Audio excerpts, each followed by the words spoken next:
Hey, today I want to talk about two faulty arguments I've seen a lot of people make when talking about baseball and sabermetrics, and they're wrong for pretty simple reasons, so hopefully I can convince you that they're wrong and we can make better arguments.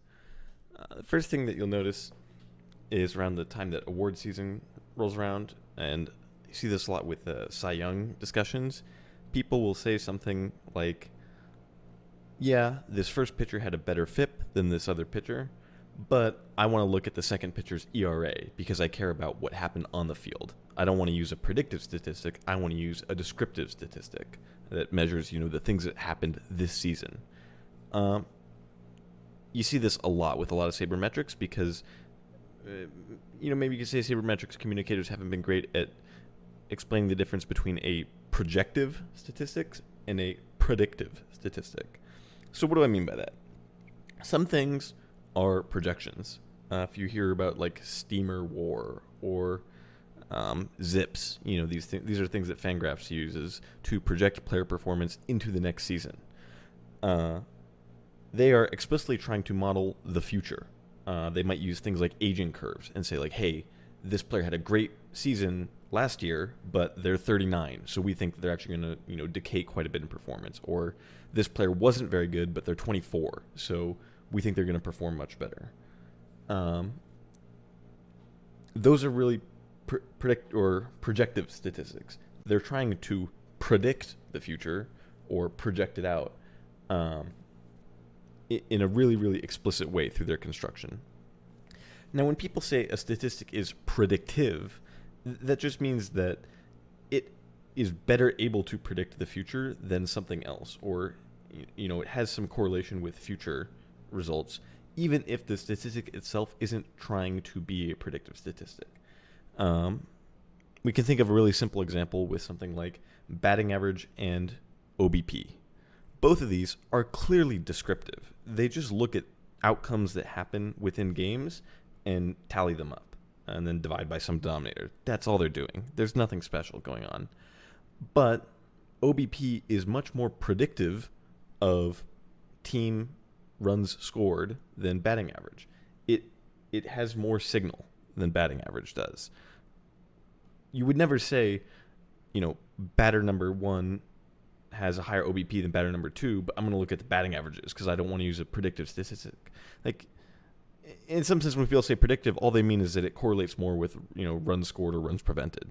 Now, if we look at the actual formula for FIP, it looks at your home runs, balls, or based on balls, hit by pitch, strikeouts, and innings pitched.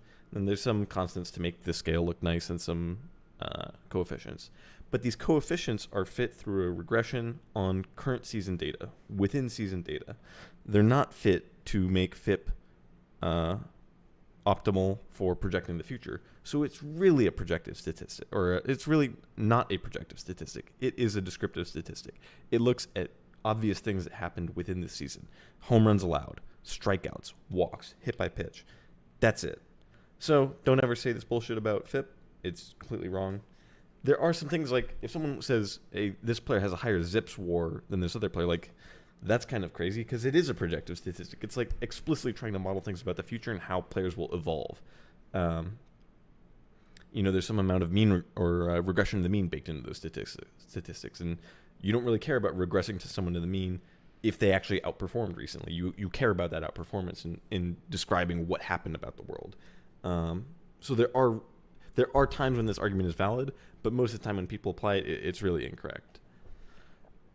The other thing is a little bit more subtle, but oftentimes when people make arguments trying to estimate the value of baseball players, they'll use a lot of highly correlated factors or highly correlated statistics, and they seem to think that they're making multiple independent arguments.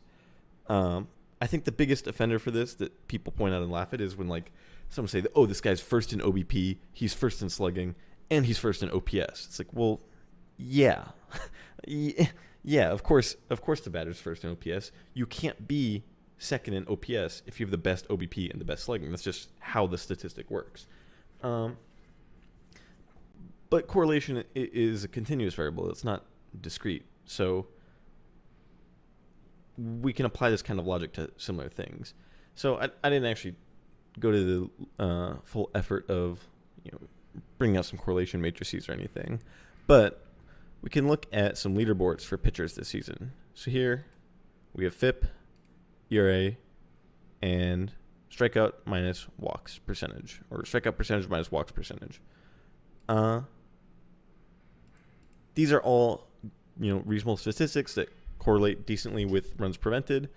Let's just look at some of the names: Zach Gallen, Sonny Gray, Spencer Strider, Kevin Gausman, Eovaldi, Wheeler. Who else do we see?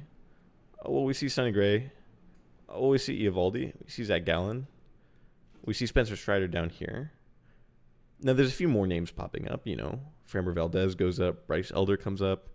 You see some more people, popping up in the top 10 that weren't there before.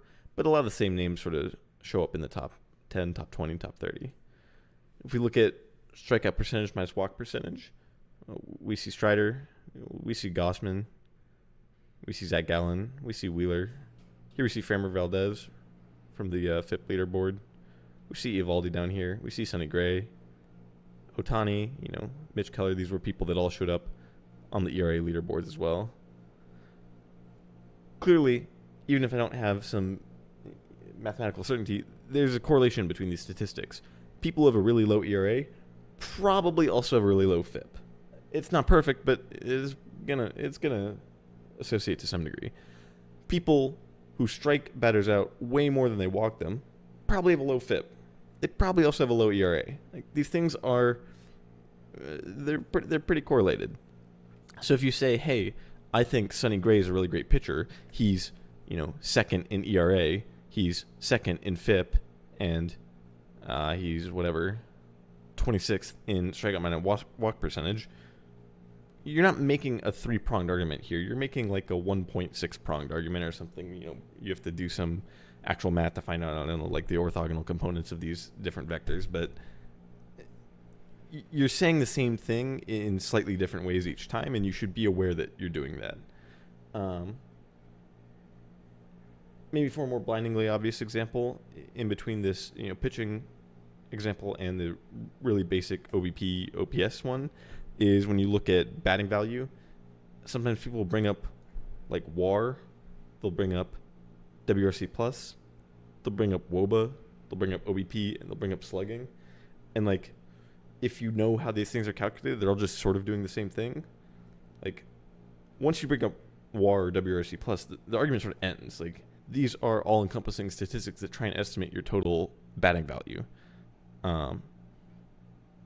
You as a human are probably not applying the correct coefficients to WOBA, to OPS, or the correct park factors to WOBA, or right coefficients to slugging percentage to actually estimate the batting value provided by someone. You should just use WRC plus. If I say, hey, this guy has a 180 WRC plus and this guy has a 160, I don't need to bring up their slugging percentage. I just know who's provided more value as a hitter so far this year. In the sort of formulae for these statistics, WRC plus is going to use WOBA, which uses all the same numerators that OBP and slugging have, just with slightly different coefficients, slightly different but strictly better coefficients, I would say. And then WRC plus is just applying park factors and league normalization to WOBA. So you don't, unless you think the park factors and league normalization are for some reason specifically wrong for this player, you just don't need to. You don't need to use all these things. You make one argument that this guy has higher WRC plus than the other guy, and people should treat this argument as just as strong as someone saying, oh, he's got a higher WRC plus and higher WOBA and higher OBP. You don't need to say the same thing multiple times. That's it.